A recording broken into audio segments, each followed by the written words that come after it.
It's a beautiful day in this neighborhood, a beautiful day for a neighbor. Would you be mine? Could you be mine? It's a neighborly day in this beauty wood, a neighborly day for beauty. Would you be mine? Could you be mine?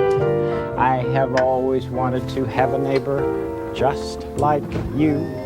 I've always wanted to live in a neighborhood with you, so let's make the most of this beautiful day. Beautiful day. Since we're together, we might as well say, would you be mine? Could you be mine? Won't you be mine? Hey guys, this is Dan with Gears and Gadgets. Thanks for tuning in. Back with another video a day until this channel hits 100K. Today I'm going to share with you a little update on my sim racing journey, and it's been quite the journey. The goal here was to build out a custom gaming PC rig that I could do some sim racing on. Now I've also gone down the rabbit hole a little bit of getting into a little bit of flight simulator, which has been a pretty good time, and turns out my 8-year-old daughter has had an absolute blast with this setup. But today I'm going to talk about what it's like to enter sim racing as a total noob. So this is my sim racing rig. I really enjoy actually having this set up in a way where I don't need a full-on racing chair. I can use my office chair. This next level racing setup works out really well, where I was able to rigidly mount the wheel, the pedals, but I can also pick it up, shift it out of the way when I want to get work done, and then bring it back over here, and now I have my whole sim racing rig. So I'm not going to get into all the specs of the custom PC that I built out for this, but I will link that video. You can go watch that. I went as far as I could with the graphics card and had a great time building that. Now I also ordered this Stream Deck pretty early on with the sim racing side of things. I really wanted to have some controls that were like really in a great place, and I love the fact that I can again push this back when I'm done. Where I'm at in my sim racing career, before I even get in and talk about how difficult it is in general. As of right now, I have my Class D for oval. I don't have my iRating yet for sports car, formula car, dirt oval, or dirt round, because it is way harder than I thought. Not necessarily in a bad way, but in a sobering way. I am now 6 races into oval, 1 win, which was because there was 2 of us in the race, which was hilarious. Really, 3 people in here? It should be a boring race. You win. You drive a great race. 1 top 5. So total races at this point, 16, 8, 19 races. I will do my 20th race here on the video and show you guys really what it's all about, because it is, it's, like I said, it's a little bit sobering. I personally actually really enjoy doing the like NASCAR races. That's kind of my jam. The road stuff I could kind of do without, but I am trying to get all of my licenses, so I'm going to go through and do all of those. So let's go find an official race. Let's go rookie street stock. These are fun. These street stocks kind of put me in the mentality of like local construction guy owns a racing team and hits the track on Friday night sort of thing. I haven't been spending a lot of time going into like test drives in new races. I just kind of like join a race and go, I'll figure it out in practice, and then hit the track and sort of see what happens. And what I'm learning is that practice goes pretty rough. I get to qualifying and I can typically kind of complete a lap.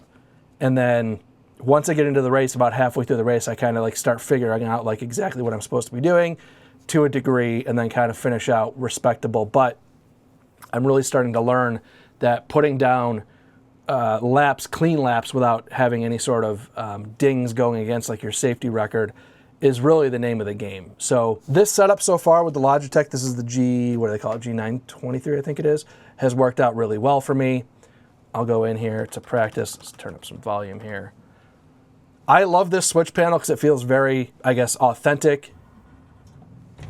The stick shift, the clutch, everything works really well. So you can see the wheel here is all force feedback. The setup that I have here with this graphics card and everything is like so insanely realistic. I mean, like every movement I make is just happening on screen with like 0 latency. We're running at 150 frames per second, which is pretty solid.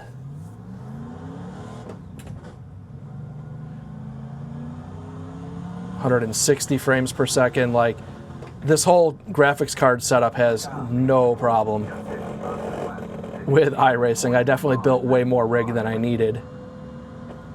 So it's really interesting to get into this and feel the different car dynamics, the different ways that these different tracks interact with the vehicles.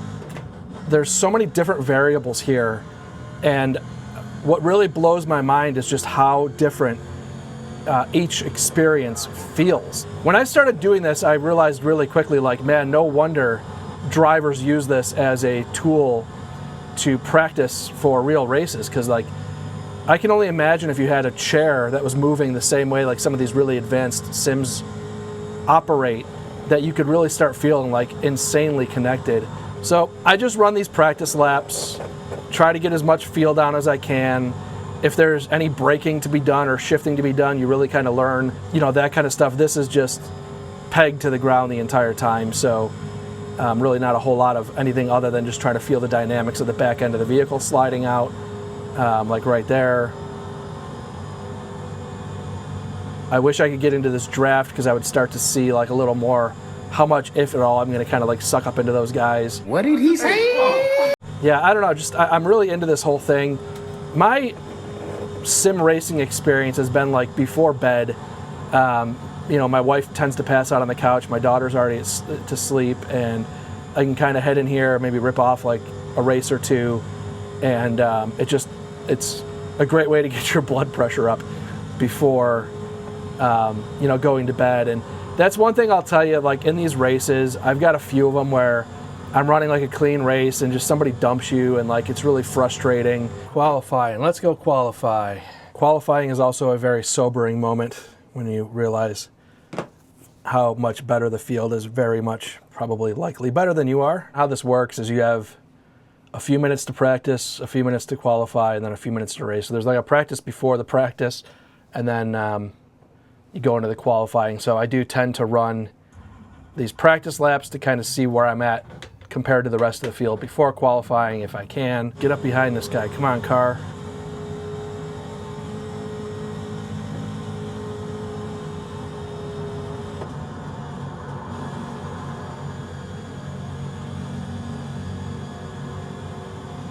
I think that guy kind of rope-a-dope me down to a bad line at the bottom of the track. I find myself doing this, and I do it all the time, where like I've got this death grip on the wheel, and I think that hurts more than it helps.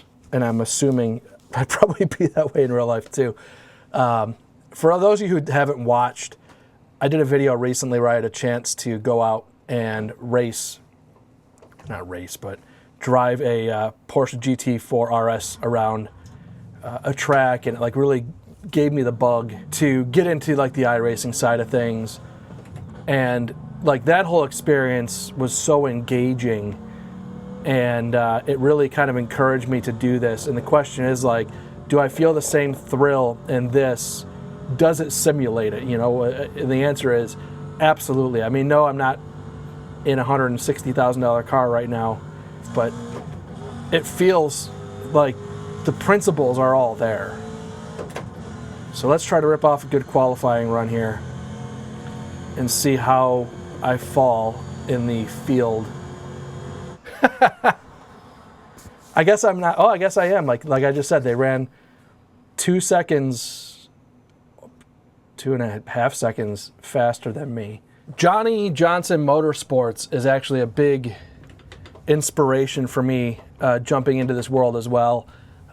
He's actually an old buddy of mine back from Buffalo. I started seeing his content where he was racing, let's see, AP timing. Still waiting on 2 cars to grid. Waiting on the final car to grid. I like to kind of know who's ahead of me as I'm talking here, making sure the car is actually started.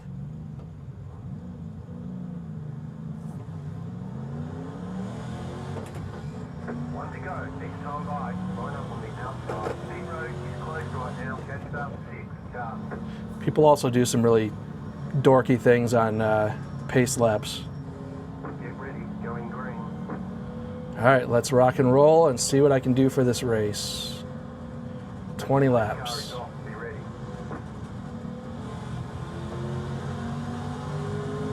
Green, green, green. Like, I don't know what that nonsense was. Car inside, you're up top, 3 wide.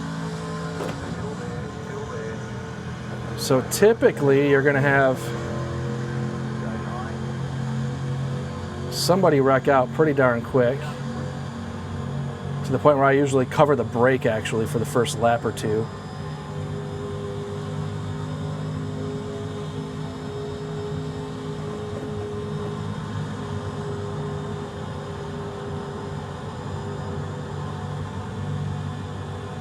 Try to take the faster batch of guys here.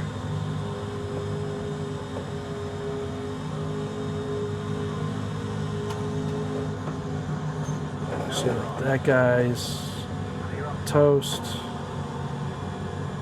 That's what I mean. You start to have stuff like this. Oh, he got me. Outside is clear. Inside. But you just want to get through that stuff cleanly.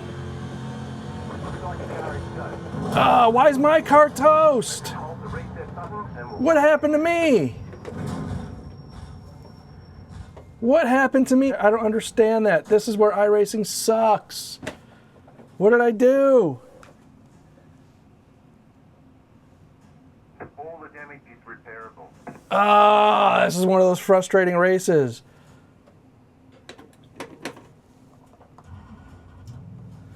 Ah! Welcome to iRacing. I felt good. Go.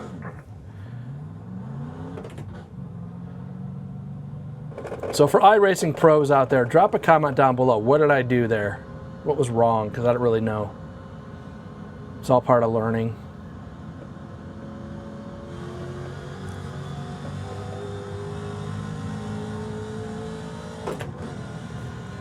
Just like feel like I fell victim to a dude who couldn't control his car. So now I'm just trying to put down clean laps for my iRacing rating, which finishing now the goal. So again, the goal here is to hope other people drop and that I can get a top 10 now, which is all you can do with iRacing is like race the situation that you're in, and that situation kind of is constantly changing. Get low, go high. Hey, we picked up a spot. So this guy must have been a lap ahead of me. Now I'm 11th. Not sure what happened to that, but I did want to use him for a little bit of a draft to pick up a little more ground if I could. Give me a run. I don't know if this guy's on the lead lap or not, but I need that spot if he's not. Give me a 10th. Not gonna get it. Dang.